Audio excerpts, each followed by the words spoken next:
আগস্টে বাংলাদেশের জনগণ একটা গণঅভ্যুত্থানের সূচনা করেছে।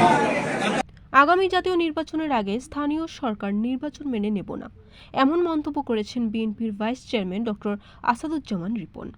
বৃহস্পতিবার দুপুরে মাদারীপুর জেলা বিএনপি আয়োজিত আগামী কাউন্সিল উপলক্ষে প্রস্তুতি সভায় প্রধান অতিথির বক্তব্যে এই কথা বলেন।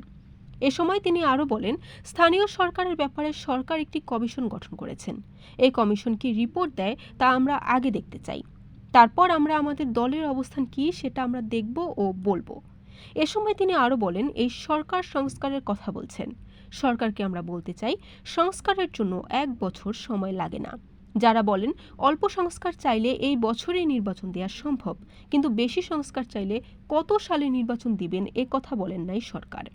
আমি সরকারের উদ্দেশ্যে বলতে চাই, বেশি সংস্কার করলেও 6 মাসের মধ্যে নির্বাচন দেওয়া সম্ভব।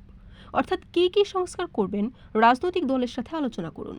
রাজনৈতিক দলগুলো যদি সম্মত হয় তাহলে এই সংস্কারগুলো করার জন্য তেমন কিছুই দরকার নেই, শুধুমাত্র রাষ্ট্রপতি একটি অধ্যাদেশ জারি করবেন।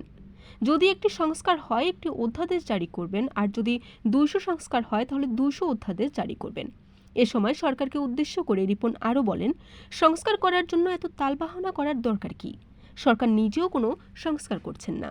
মাদারীপুর জেলা বিএনপির আহ্বায়ক অ্যাডভোকেট জাফর আলী মিয়ার সভাপতিত্বে ও সদস্য সচিব জাহানদার আলী জাহান এর সঞ্চালনায় প্রস্তুতি সভায় আরও উপস্থিত ছিলেন কেন্দ্রীয় বিএনপির সাংগঠনিক সম্পাদক শ্যামা ওবায়েদ, সহ সাংগঠনিক সম্পাদক খন্দকার মাশরুকুর রহমান, সহ সাংগঠনিক সম্পাদক সেলিমুজ্জামান সেলিম, সহ গণসংখ্যা বিষয়ক সম্পাদক আনিসুর রহমান তালুকদার খোকন, সহ শিক্ষা বিষয়ক সম্পাদক হেলেন জেরিন খান ও কেন্দ্রীয় নির্বাহী সদস্য কাজী হুমায়ুন কবির, কেন্দ্রীয় যুবদলের যুগ্ম সম্পাদক আসাদুজ্জামান পলাশ, কেন্দ্রীয় ছাত্রদলের সাবেক সহসভাপতি মাহমুদ সরকার, মিল্টন বৈদ্য সহ বিএনপির স্থানীয় নেতাকর্মীরা।